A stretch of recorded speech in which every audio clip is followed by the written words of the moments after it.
You're listening to the SEO Mindset podcast. Now, we are not your typical how to do SEO podcast. No, we are not. With the help of our guests, we cover those all-important topics around career development, personal growth, and mental health for those working in the SEO industry. You got to be working on your own internal algorithm. Like what we did there. So if you like the sound of our podcast and you think this is a bit of me, shall we crack on with this week's episode?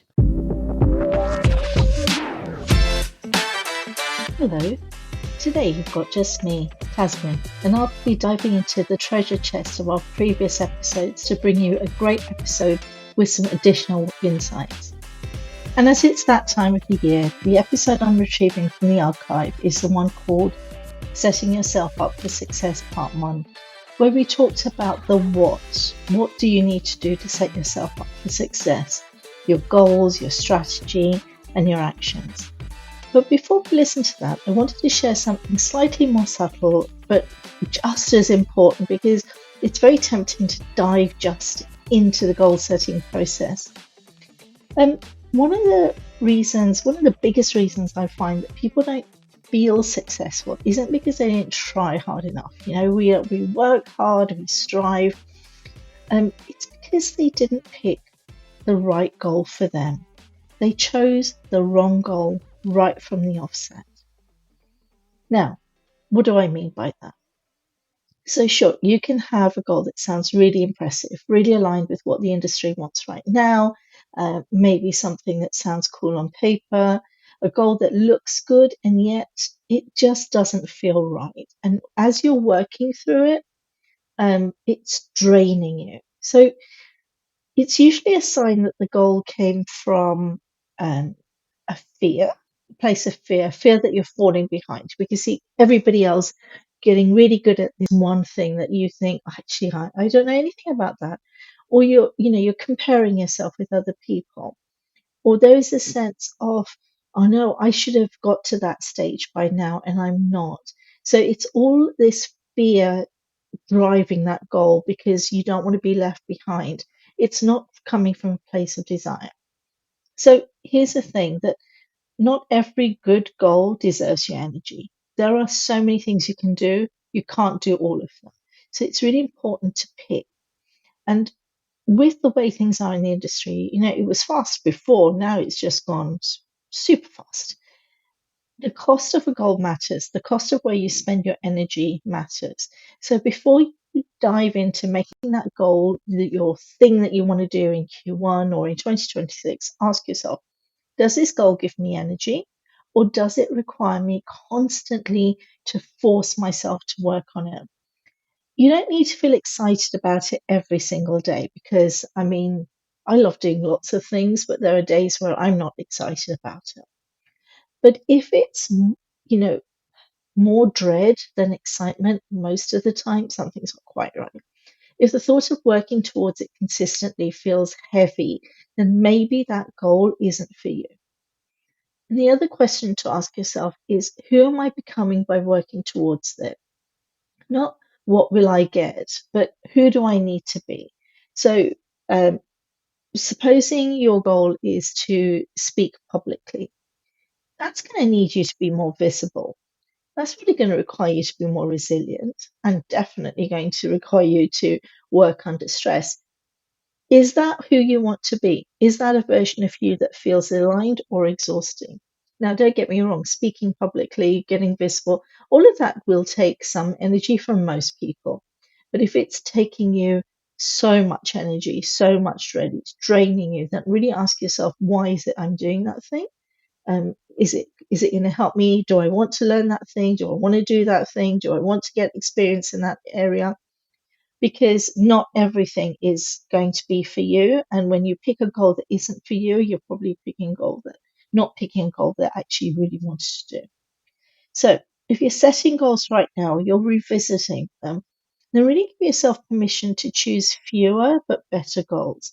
Better, what do I mean by better? Better for your energy, better for the season you're in, because perhaps you have got other things going in your life. You may have moved location, you may have started a family. All of these things take time and energy.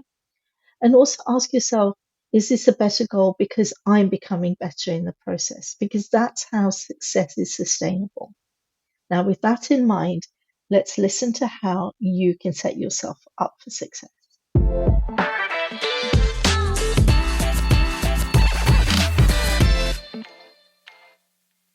Hello, Sarah. Hello. How are we doing? I'm doing really well. I'm buzzing, actually. I'm very, very excited. I think it's partly because we have a very little one in the house at the minute and everything is sparkles and excitement. I think it's contagious, you know? Do you know what? There is something in that when you are surrounded by positive energy and good stuff going on, it rubs off, doesn't it? So I'm glad. It And does. I hope that you can pass some of this positive energy over to me. Well, let's have a go in this episode. And I'm hoping to go even further because though we are in December recording for January, you Yes. know that excitement of a new year and opportunity. I'm already feeling it because I've done lots of reflections and already done some goal setting with people. So that's where my head is at, and that's why I've planned this episode and the one that we're going to be, publishing next, all about setting yourself up for success in 2025. I'm here for it, Tazmin. And also, it nicely follows on from our first episode of the new season, because we're still fairly new into this season, where we talked about how to beat those January blues. And yeah, because there's that Blue Monday that happens. So we talked about that in depth. So I feel like this is a really lovely follow on. And this is a nice reminder for people who are coming to the podcast first with this episode. Definitely go and check out the January Blues one as well. The reason I've planned, talk about what we're going to talk about is in my line of work, the number of people I've met recently who want to do something, they want to set goals, but they don't know what. And that's one of the mistakes. If you don't know what, then how are you going to work at it? And then even if they know what the what is, that there are certain mistakes that I see people making time and time again. I thought, why not just create a podcast for it?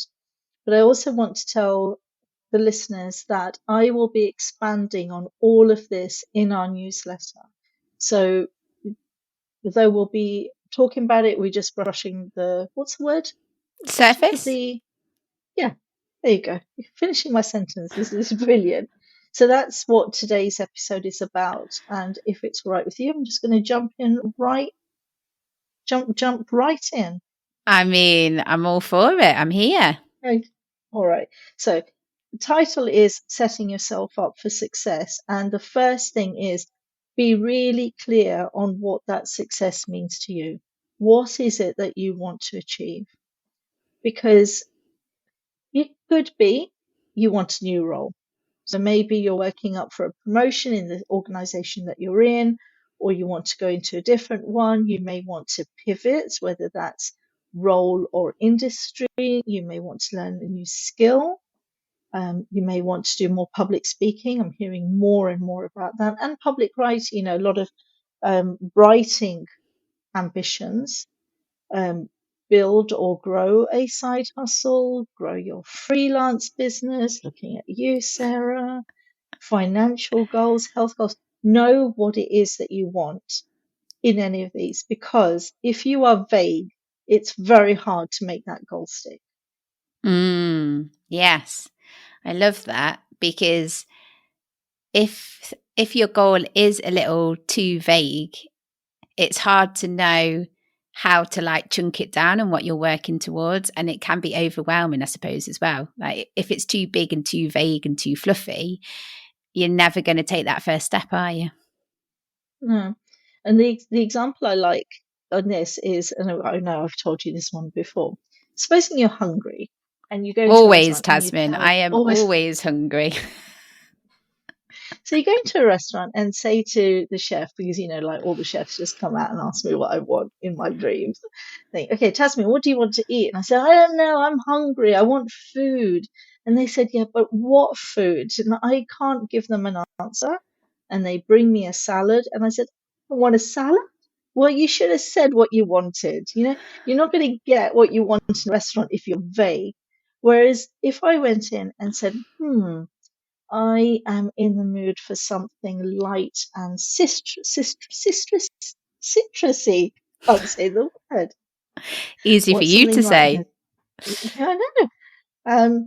And then the chef would say, "Oh, do you want it to be vegetarian or vegan, or do you want it to have, non-veg?" And I said, "Oh, you know what? I actually fancy something fish based. Do you want any rice on the side?" And by asking me questions, they are going to be better placed at giving me something I want. So if you are feeling vague about what your goal is, ask yourself questions. Yeah. And also, actually, by doing that, you can help better structure it as well, and you can Mm. be more intentional. Like if you actually take the time to sit down, work it out, and it can feel scary sitting down and figuring out what you want to do and setting goals. But as soon as you get that pen to paper or digitally or however you're doing, and you start thinking about how does this look for me, you'll get into a role, won't you? Yeah. And, there are so many groups. I run goal setting workshops. There's so many things out there that can give you prompts that can, try on for size. So one of my clients said, "Oh, I really want to be a florist." And it was asking her, what was it about being a florist that was exciting for her? And then also mapping out, what does a florist do? And then at that point, she said, "Oh, actually, I don't think I do want to be, because the weekends are too precious for me. I like the idea of that creativity, but I don't want to be getting up early in the mornings. I don't want to be going, working weekends." So it's a creativity. So where can you add creativity into your life? And you'll find out so much about yourself. So that would be my first thing. Be really clear on what you want to achieve. So Sarah, I know I'm putting you on the spot. Is there something that you want to achieve in 2025? I see. I kind of had a feeling that, because obviously I knew the title of this episode. I was like, oh, I bet you Tasman's going to ask me. She's going to put me on the spot. But no, I have been thinking, I've been doing a bit of reflection this year, and I'd say there are two main goals for me next year. One main personal goal, and one main sort of like career work goal.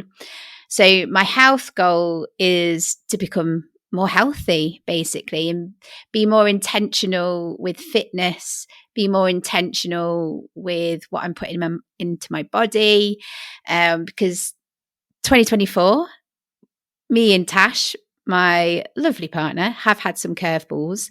And some of the curveballs, it's just been a reminder about looking after yourself. Yeah.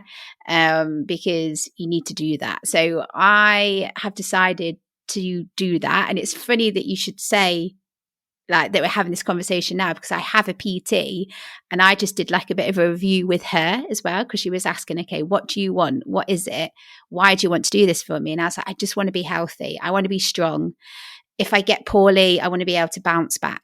Like if I start looking a certain way and I start liking more what I see in the mirror, then that's an added bonus. But for me, it's about being healthy, being the best I can, and just looking after myself.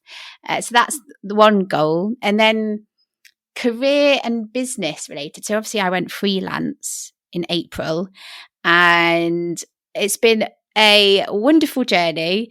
There has been some learning points. There has been points of growth. It's been, there's been times of real highs, but there has been tricky parts as well. And there has been times where I've let my work overtake my life my health. And like the whole reason I went freelance was to have a better handle on that. And I feel that that's got a bit away from me. So I want to be more intentional, I suppose, with the work and the projects maybe. And like I've really enjoyed all the projects that I've worked on this year. So I want to get more of that.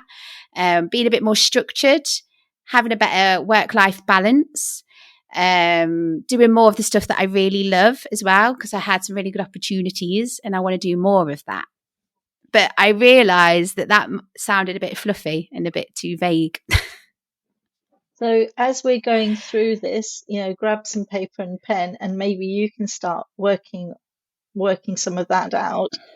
And I'll share also things that I've sort of worked out a little bit. So along the health thing with you on that, and I've gone to say, well, my goal is in 2025, and we've already started to do it, is to reduce the amount of processed ingredients that we have in our diet. And I was shocked that, I read labels now. I never used to read labels, and I used to think that we ate quite well. But when I look at now the ingredients on pre-made bread, for example, or cakes, and there's so much gunk in that. And I said to my husband, we're not doing that now. I don't mind cooking more. I love cooking anyway. So things like having brown rice instead of white rice. We're having different flours. I've been making more flatbreads at home. So that's the thing that I'm doing with the health thing. And also, much like you were saying about being more intentional. So one of the things is I'm capping how many one-to-one clients I take on this year and reducing it. And the way I got through to that point was working out how much money I actually wanted to make, how many clients that meant. And, other things happen fine, but it's about having free time in my life to be able to make the flatbreads and to go to the gym with my husband and all of that. So, yeah, I would advise you to get a little bit more clear on what that means, what those things mean to you. Yeah, definitely. And straight away from just like starting this conversation, I'm already thinking that. I think I'm a little bit more like, because when you said about processed foods and things like that, I've been told that I need to eat more protein, because obviously when you lead a vegan diet, it's a bit tricky to get your protein. So that's one thing, and eat more whole foods as well. And but anyway, yes, I digress. So the next thing is, all right, supposing you've got your goal, you're clear about what it is, what's the strategy in action? And this is where I'm finding people are falling over. So, for example, if you say, oh, I want to upskill, I want to gain more knowledge on my career topic, what does that mean? Do you need to read a book? Do you need to take a course? Do you need to, this is something I would advise. Supposing you want to get better at marketing, for example, build yourself a curriculum. You can say, okay, to get better at marketing, I'm going to read these 3 books. Those 3 books may have 12 chapters in each. Block that into your diary, saying, okay, the first 4 months, I'm going to read book 1, and then book 2, book 3, almost like you are at school. So that's putting a strategy in place, and it's showing you what the actions are. Do you need to shadow someone at work? Do you need to speak to your manager? That's where you're starting to actually take action on that thing. Supposing you want to increase your visibility, you want to increase your, elevate your personal brand. What is that? How are you going to do it? Are you going to be pitching for more speaking, writing opportunities? Which ones? Are you going to be more visible online? Is that going to be more about social media? Is that you posting, or is it about commenting on other people's posts? So it goes to the point of saying, I'm going to comment on 5 posts per day. So then you know what it is you're supposed to be doing, rather than I want to be more visible on LinkedIn, for example. So, for example, just thinking through this, so when I said that I want better work-life balance, or because I think what I did a lot at the start, and I think this is the same for anyone starting out, you say yes to every opportunity without sort of like thinking, oh, can I actually do this? What have I got in my calendar? What have I got coming up? Because I think sometimes I forget that, fortunately, I'm in a position where I get to do quite exciting things. Like I get to do different talks, I get to do different events. I want like doing different networking, and I want to do more networking. But I have to remember that that is part of my working day. And because that is part of my working day, that limits how much project work I can do, for example. So something that I can do is, before saying yes, look at my time and get more and like book work in, plan it in, and sort of say to myself, okay, a non-negotiable for me is to go networking once a month or twice a month. A non-negotiable for me is to go on a podcast once a month. A non-negotiable for me is to go speaking twice a month. So once I've booked these in, I then know how much client and project work I can do. And then I don't end up overcommitting, which I think is a big thing, isn't it? I don't end up overcommitting. I can do everything, but I'm still got that work-life balance. Is that the right way of thinking about it?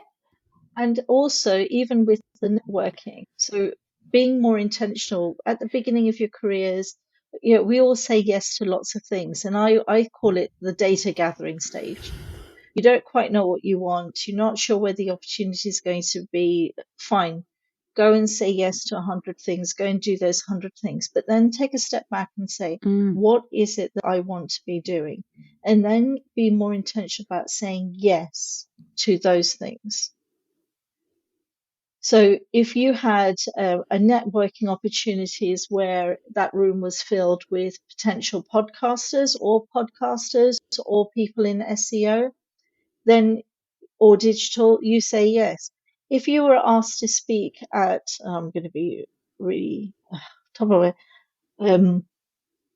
the Worcester Wool Knitting Society. I was really enjoying that, Tazmin. I was like, where is this going to end?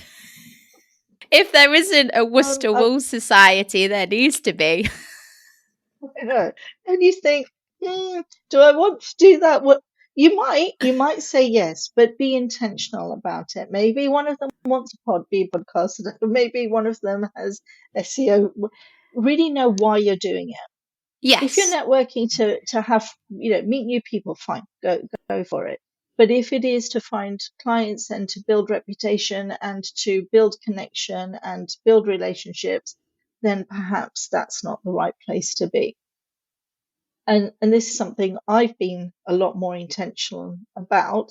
And actually, the podcast overlaps with my coaching business so much that makes sense. So if somebody said, oh, what does Tazmin do? I'm hoping most of them would know what I did. But if if I was going along to lots of wool societies, people might be a bit confused and say, does she teach people how to knit? Does she teach? Right. So be really intentional. Maybe you want to start a podcast. Who knows? Who knows? Maybe that's your visibility. And going on to networking. So it's not just in other places. It's in your own workplace. You may say to your manager, can I lead the team meeting? Because although it's the same team and the same meeting, you leading it is a very different position. You may say, I'd like to train a new person. Yes. Yeah. Or if you are agency side, maybe you want to do more of like the project management or the client management side of things. Yeah. You may want to go to in-person events, conferences, so on. And we've talked about networking online, commenting, posting. So I'm conscious that we've been talking for quite a while on this, and we usually have a break. We do need to take a break. We are at that Let's halfway take point, one. Tasmin. So Let's take a break, and then we'll yeah. catch up. We'll talk about recap when we come back. So let's give our listeners a reason to come back. So what will we be covering in part 2? Part 2 is about how do you then put that into your life, all of that. Lovely How stuff. do you make it happen? Okay, so use this break, reflect, think about the information that we've given you, start being more intentional, have a think about that, and then join us for part 2 when we will help you implement it all. So thank you very much, Tazmin.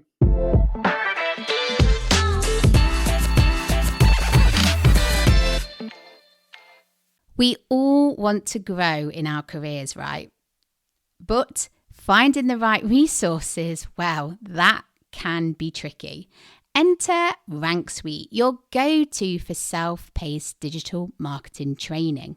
At Rank Suite, they focus on what actually works. They're not just about SEO, they're about helping you develop the skills that matter in the digital world. Whether that's mastering technical SEO, diving deep into content strategy, or making sense of analytics, they've got you covered with fresh courses every single month. And they don't just hand you the basics and walk away. Many of their courses come with downloadable frameworks, worksheets, and challenges to help you apply what you learn. Who are our instructors? Industry experts who are out there doing the work every single day. They're not just talking about it. And the best part, they're committed to white hat, sustainable strategies. There are no shortcuts here, just actionable knowledge, peer-reviewed for quality. Are you ready to take control of your learning? Start your journey with Rank Suite today by clicking the link in the show notes. Use the code SEO Mindset at checkout to get a 30% discount and an extended 21-day free trial. It's Sarah, just popping on quickly, I promise quickly, to let you know how you can support us. For the same price as a Starbucks, Costa or your favourite local coffee shop coffee, you can give us a one-off tip or monthly donation. If you fancy doing that, simply follow the link in the show notes. You can also sign up to our newsletter. It's a fabulous and really, really helpful resource that Tazmin is in charge of. Sign up and stay up to date with the latest from the podcast and get more advice and tips straight into your inbox. Right, that's me done, I promise. Just go to the show notes and find everything there. Hi, Tazmin here. Are you looking to take your career to the next level? Be more visible, earn more, but also take care of your well-being and have work-life harmony? Well, I can help you because I'm offering you a free 30-minute consultancy call. Together we can go through where you want to be and how to get there. Simply click on the link in the show notes, fill in a form, and I'll get back to you.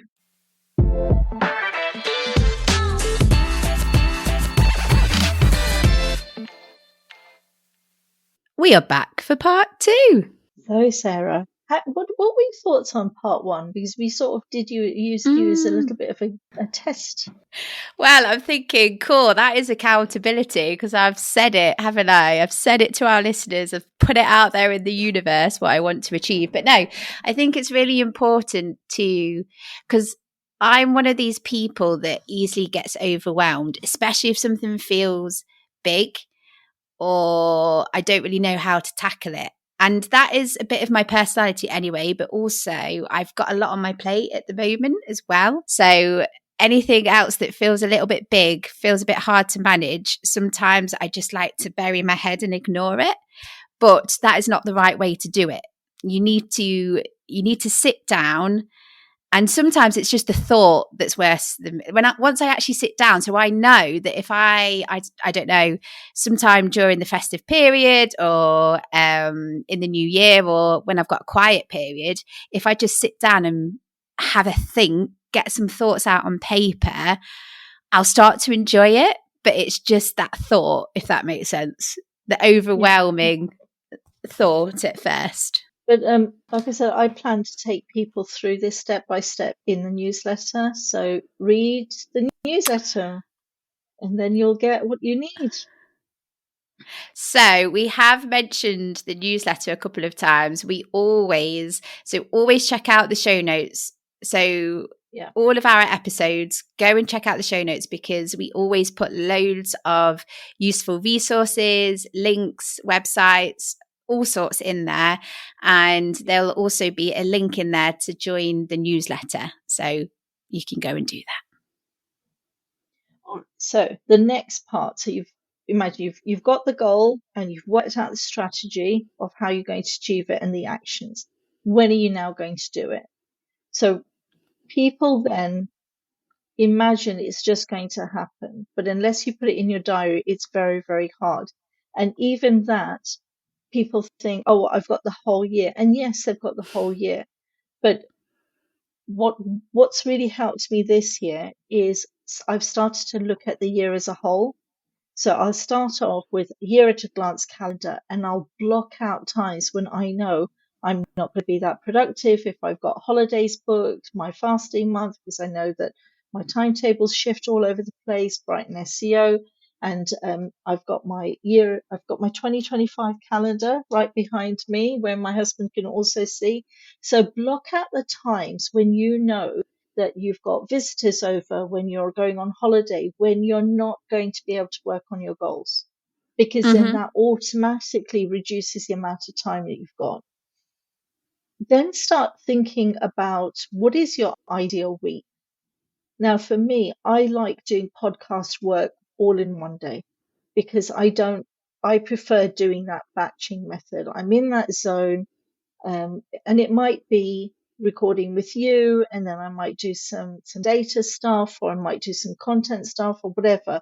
That's my ideal situation, where I have content one day, I have podcasting one day, I have client work over a couple of days, and then I do admin on one.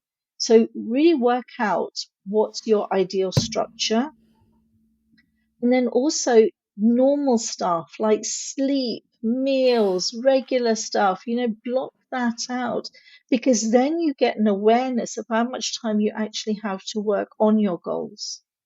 And then you can start, when you've got that plan set up, when you've got those actions set up, to block those in.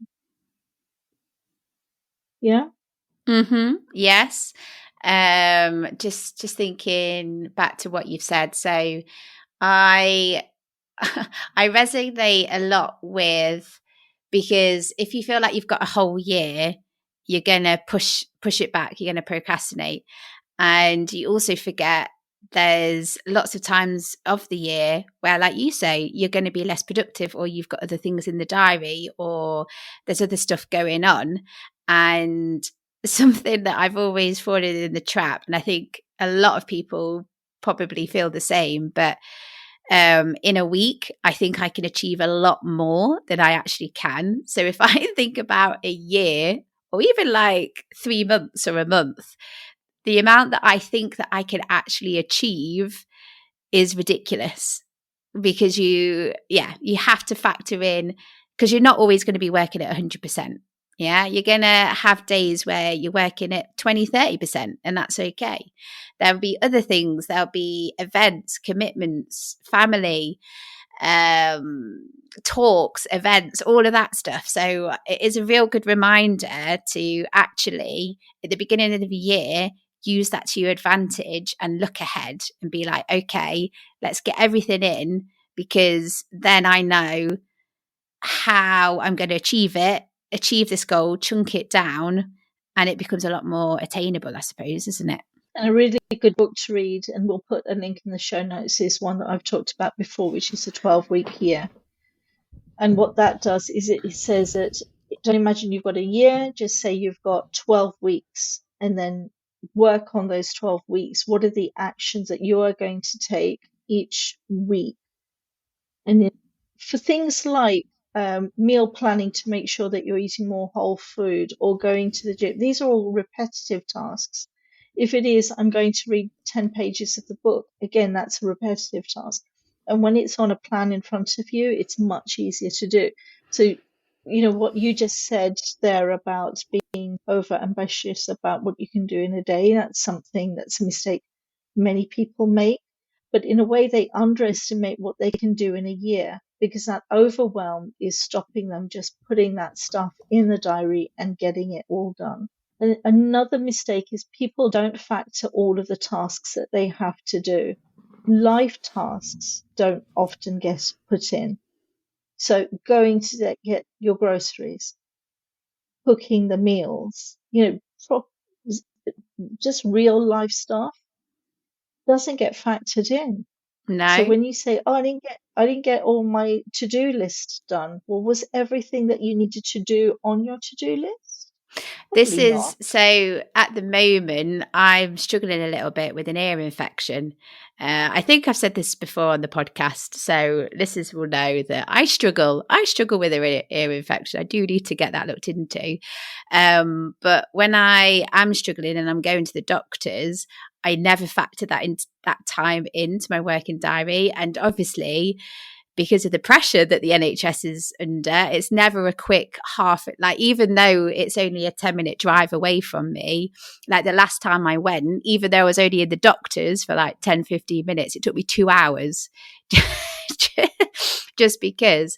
And this isn't to rant about the state of that, because appreciative of the NHS and all the lovely stuff that they do and how hard they work. But yeah, it is a good reminder that you have to factor in your life stuff. Like another one for me is going to take Ben to have his hair cut, or if you need to go and take your car for an MOT.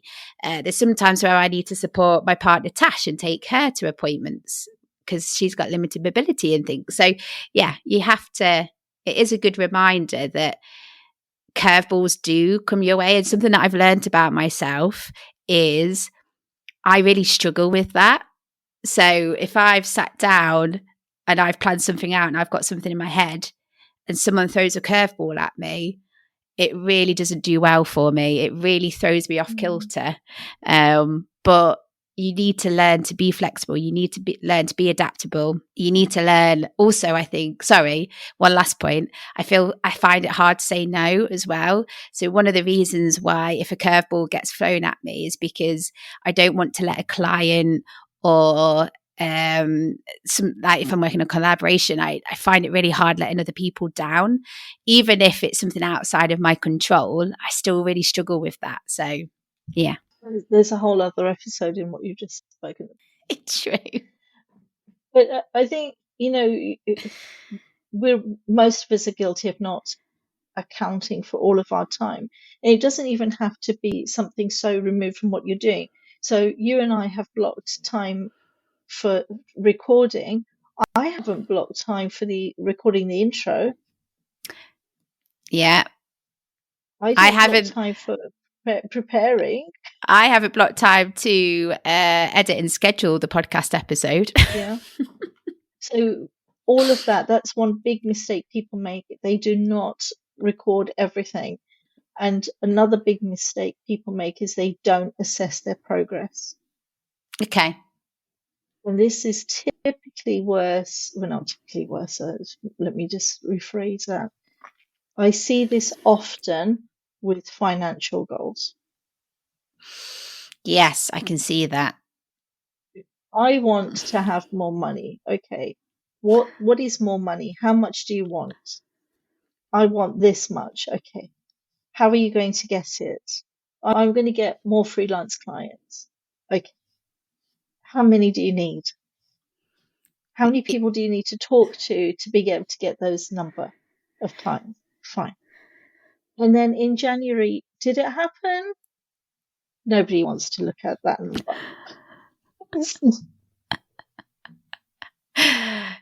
It's true, but you need, I can hear what you're saying, Tazmin. You need to, in order to get better, in order to grow, in order to reach your goals, as tricky as it is, you need to look back.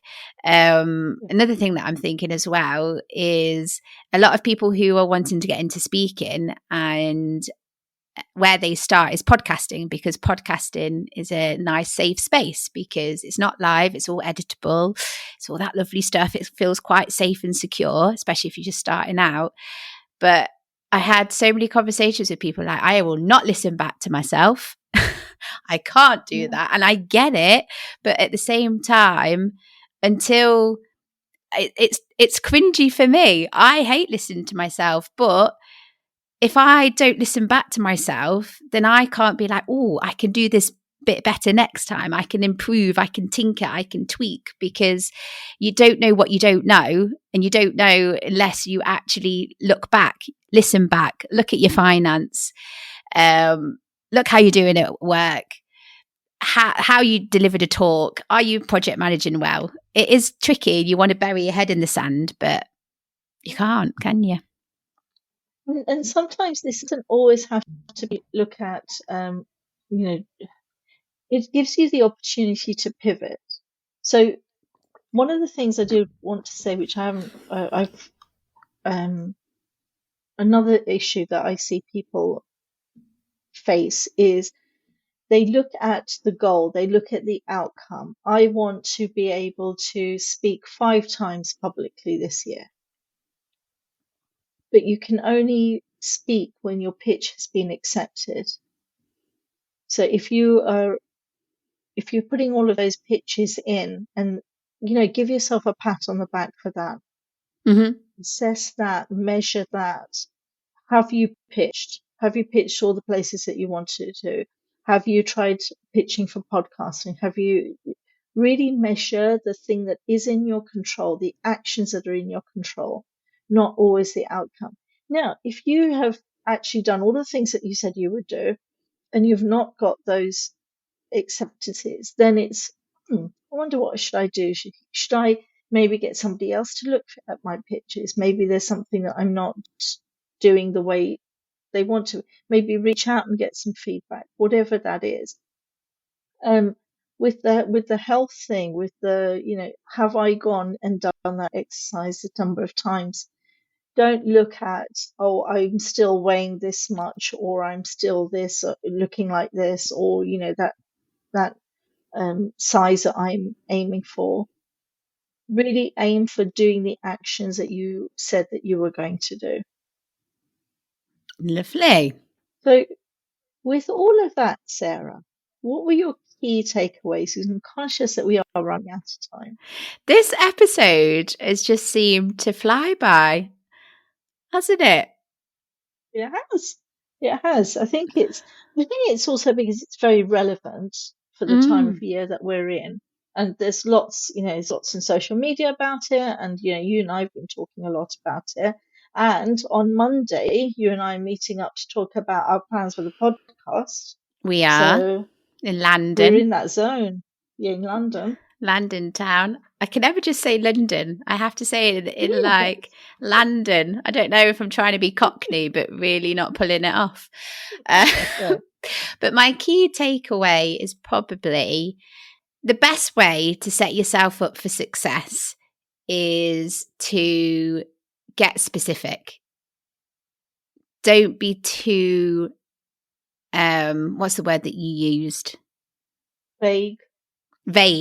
Don't be too vague. Don't be too fluffy. Because you kind of, by doing that, you're allowing yourself not to fail, but you're allowing yourself not to be successful in what you're trying to do. And that's a real shame. And actually, if you sit down and take time to have a think, write down, hone what it is you want, then you're going to get more fulfillment and enjoy it. Yeah. I know that it's about setting intentions, setting a target, and measuring and looking back, but also just be kind to yourself as well. Just because you haven't achieved a certain thing or something hasn't gone the way that you wanted it to, don't see that as a massive failure. See that as part of the growth. See that as part of the journey, because from everything that you try, and everything that you implement and everything that you do, some things are going to work. Some things you're going to fly and it's going to be wonderful. Some things aren't going to be, but that's okay, because you need to have these experiences. You need to know what it is, so then you can do more of it and be more intentional. So this is all about growth. It's not about getting stuff wrong. It's not about getting stuff right. It's about self-growth, self-awareness, being more intentional. That's what I would say. Okay, so Sarah, now I'm always for being the kind person. Sarah and I have discovered recently that actually, on the whole insights and the color thing, we're opposites. And on paper, we should not get on with each other at all. And on this occasion, I'm going to sort of lean into my color a little bit more on here. From my experience, being kind to yourself in this instance is actually doing this work. What is it that you want to do? What is it that you want to be? What is it that you want to achieve? Be kind to yourself and give yourself permission to say, I want this. Fine. Then be kind to yourself and work out what strategy you're going to use and what actions you're going to take. Because self-growth is also self-care. Mm. And then the third thing is, once you've done that, be kind to yourself and say, how much time do I actually have? And block that in. Because then when it's blocked in and somebody says, I want, do you want to come and do blah, blah, blah?